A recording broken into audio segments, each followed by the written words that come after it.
Welcome back to the deep dive. Today, well, we've got a big one. We're going to dig into the latest financials and the strategic picture for Berkshire Hathaway. We're using their Q3 2025 report as our guide here. Yeah, and it's, analyzing Berkshire is always a unique challenge, isn't it? Definitely. It's not your standard company. It's this huge conglomerate, insurance, railroads, energy, you name it. A real behemoth. And the headline, you can't avoid it. Their cash pile. It just hit another absolutely staggering record. That's really the heart of the matter for this quarter, I think. Everything we're discussing today, it's drawn from a Q3 2025 financial research report we looked at. And the sort of immediate takeaway, it's a bit contradictory, actually. How so? Well, profits are way up, right? Especially from insurance, which we'll get into. But at the same time, 0 share buybacks. And that massive growing cash hoard you mentioned. Okay, so strong performance, but holding back on spending. Interesting. Exactly. And, just a quick reminder for everyone listening, this whole discussion is based on summarizing public research. It's purely for informational purposes, definitely not investment advice. Berkshire's complex. Right. You got to do your own homework, your own due diligence. Think of this as maybe a jumping off point. Precisely. Okay, so let's get into that scorecard then. Q3 earnings, you said they were strong. Very strong. If you look at the standard number, the GAAP net earnings, the ones attributable to shareholders, that number climbed to almost $30.8 billion. Wow, okay. And how does that compare? That's up quite a bit from about $26.3 billion this time last year. So a healthy jump. But hang on, with Berkshire, we always talk about operating earnings, right? Not just GAAP. Why is that the key metric here? It's absolutely crucial because GAAP earnings include all the swings, the ups and downs, from their massive stock portfolio.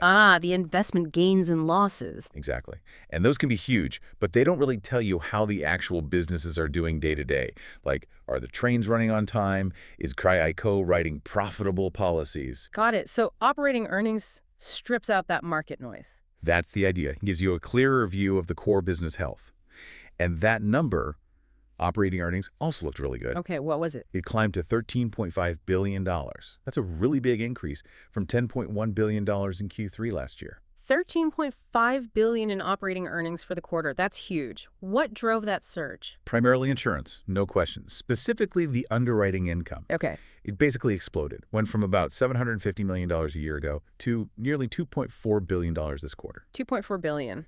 Just from underwriting profit. Just from the underwriting side, yeah. It suggests, better pricing maybe, tighter underwriting standards, perhaps fewer large catastrophes during the quarter. Whatever the reason, the core insurance operations were firing on all cylinders.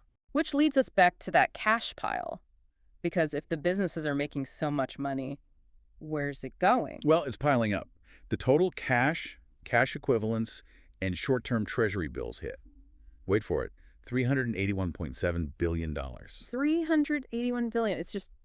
It's hard to even picture that amount of money. It's astronomical, larger than the entire value of many major corporations. And connecting that back to what you said earlier, 0 share repurchases in the quarter. That's right. They had almost $400 billion effectively ready to deploy. And they chose not to buy back a single share of their own stock.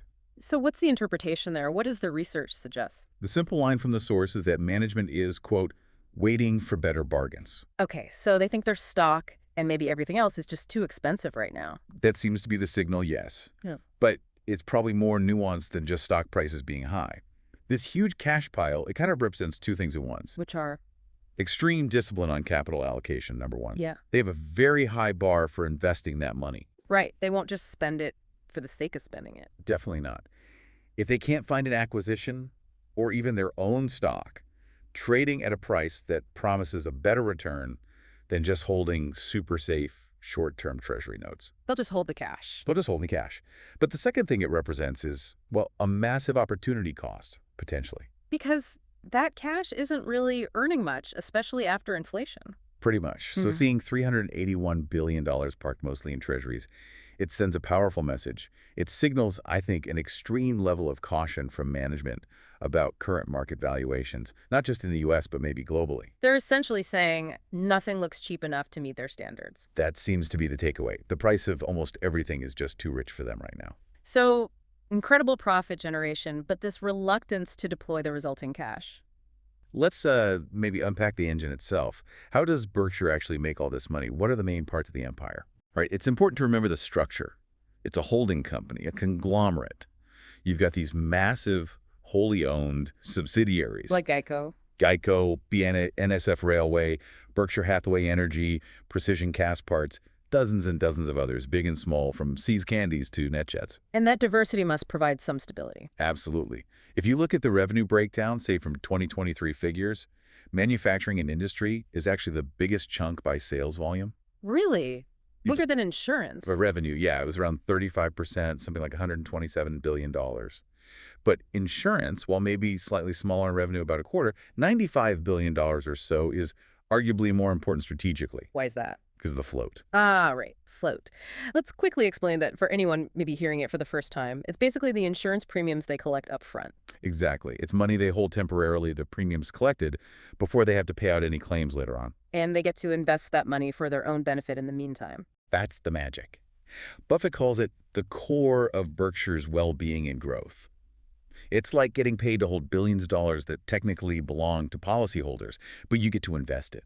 It's a massive, low-cost funding source. And that float, combined with just the sheer size of their operations, that creates their economic moat, right? For sure. Think about the scale. Geico insures over 20 million vehicles. Wow. BNSF Railway operates in a sector with incredibly high barriers to entry, essentially a duopoly in U.S. rail freight in many corridors. Yeah. That scale gives them pricing power, efficiency, advantages competitors just can't replicate easily. Plus, long-lived brands, discipline management. All contribute to the moat, yes. But that scale, it's a double-edged sword now. How so? Well, management's been quite open about it. Oh. The company is just so enormous now, rapid growth is basically off the table. They can't double the company every 5 years like they used to. Not even close. Buffett himself said doubling it in 5 years is effectively impossible. They're just too big. Which means only huge multi-billion-dollar acquisitions could even move the needle significantly. Right. And finding those opportunities at prices they deem attractive. Well, that brings us back to the $381 billion cash pile. The universe of potential deals is shrinking relative to their firepower. Okay, that makes sense. Now, shifting gears a bit, let's talk risks. Beyond market valuations, what are the big headwinds? The report highlights one very immediate one: succession. Yes, that's definitely top of mind for many observers. The report confirms Warren Buffett plans to step down as CEO by the end of 2025. And Greg Abel, the vice chairman, is set to take over CEO duties. That's the plan. It's been signaled for a while. Abel's the designated successor. But still, replacing an icon like Buffett that has to create some market jitters, right, is the so-called Buffett premium on the stock at risk? That's the million-dollar question, isn't it? Or maybe the $100 billion question. Abel is incredibly well-respected, knows the operations inside out, particularly the non-insurance side. But he's not Warren Buffett. He's not Warren Buffett. He doesn't have that singular investing track record or, frankly, that unique connection with shareholders and the public. So yes, there's definitely short-term uncertainty around the transition. How the market digests it remains to be seen. And beyond the succession, what about longer-term, more structural risks? The research points to several. Climate change is a big one. How does that impact Berkshire directly? Primarily through their insurance and reinsurance businesses.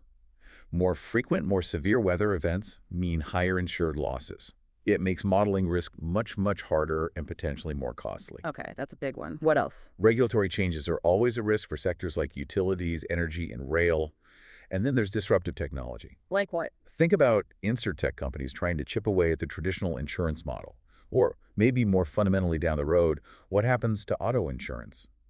Geico's bread and butter when self-driving cars become widespread. Yeah, that could completely change the game for auto insurers. It really could. So those are some significant long-term challenges to navigate. And internally, thinking about managing the current behemoth, the report mentions their cost structure.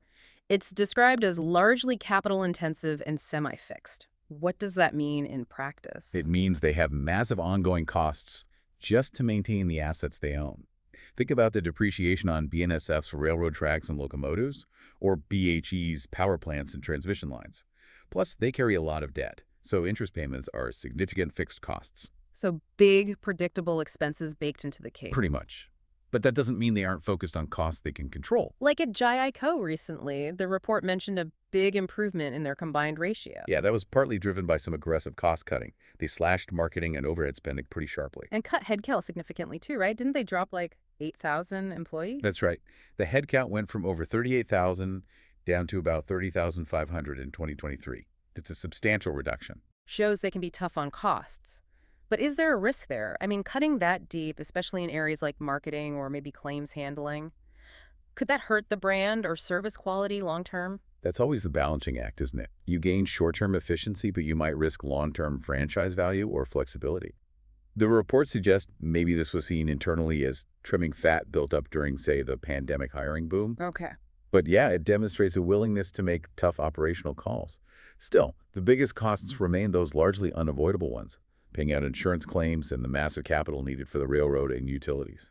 Let's loop back to that capital discipline, especially regarding the buybacks or lack thereof. 0 in Q3. Right. And their policy has always been described as opportunistic. It's not like some companies that just announce a fixed buyback program every quarter. They only buy when they think the price is genuinely attractive. Exactly. There was that sort of informal threshold mentioned back in 2018, buying back stock when it traded at or below maybe 1.2 times book value. And they certainly acted on that in the past. Didn't they buy back a ton of stock in 2021? Oh, yeah. Huge amounts. Something like $28.7 billion worth in 2021 alone. Which makes the 0 buybacks now in Q3 2025 even more significant. It really underscores the point. Even with nearly $400 billion burning a hole in their pocket, management looked at their own stock price in Q3 and effectively said, nope, too expensive. That level of discipline, it really speaks to the alignment between management and shareholders, doesn't it? I think it does. And that alignment is baked into the structure. You look at Buffett himself. His personal stake in Berkshire stock is, what, over $100 billion? Something like that, yeah. And his salary, it's famously fixed at just $100,000 a year. Yeah. His financial incentives are almost perfectly aligned with long-term shareholder value creation, not short-term bumps or empire building. And the track record reflects that alignment. Decades of compounding book value per share at, mid-teens rates annually. Undeniably. And you even see this alignment play out in shareholder votes sometimes. How so? Well, when proposals come up for things, management opposes like certain enhanced climate risk disclosures or specific diversity metrics. They tend to fail, often by wide margins. Even with pressure from ESG groups. Yeah. For instance, a climate reporting proposal in 2021 only got something like 28% support. It shows that the major institutional holders, the Vanguards and BlackRocks of the world, are generally voting with management's more traditional approach. Interesting. So management, long-term holders, they seem pretty much on the same page regarding strategy and risk focus. Largely, yes. It creates a very stable, long-term oriented shareholder base. And looking back, say, over the last decade, 2015 to 2024, the growth story is just relentless, even if the rate is slowing. Absolutely. Total assets roughly doubled in that period. Revenue grew from around $210 billion to over $424 billion by 2024. And crucially for today's discussion, that cash balance just kept climbing. It crossed $150 billion back in 2024. And now it's soared past $380 billion. It's become a defining feature. So fundamentally, Berkshire still looks like a classic value investment in many ways, right? Trading at reasonable multiples. Yeah, based on the report, things like the price-to-earnings ratio were around 16 or 17 times estimated 2025 earnings. Price to book around 1.5x recently. Pretty reasonable for a company of its quality and stability. Okay, so wrapping things up, if you had to synthesize the core identity right now, I'd say it's this incredibly profitable, diverse, capital-intensive machine, still powerfully fueled by that insurance float. But It's facing this major internal conflict, generating enormous profits, while simultaneously hoarding a record amount of cash because management can't find opportunities, buybacks, or acquisitions that meet their strict value criteria or are large enough to matter. the engine's running incredibly hot, churning out cash. But the deployment pipeline, the way they usually reinvest that cash, seems almost completely blocked at current market levels. Which leads perfectly into our final thought for the listeners. Right. So here's something to chew on. You have this company, Berkshire Hathaway, renowned for its discipline, its history of smart, often countercyclical capital allocation. Now, they're sitting on $381.7 billion in cash and didn't buy back any stock last quarter. Does that signal extreme caution? Are they essentially telling you that they think market valuations, broadly speaking, are dangerously high and they're waiting for a significant correction? Or is there another possibility? Or is this unprecedented cash hoard simply becoming an unavoidable side effect of Berkshire's sheer size? Have they grown so large that even legendary capital allocators like Buffett and his team are finding it structurally difficult, maybe almost impossible, to deploy capital effectively, regardless of market conditions? What does that massive cash pile and the decision not to deploy it tell you about the state of the markets and maybe even the broader economy right now? Something to think about.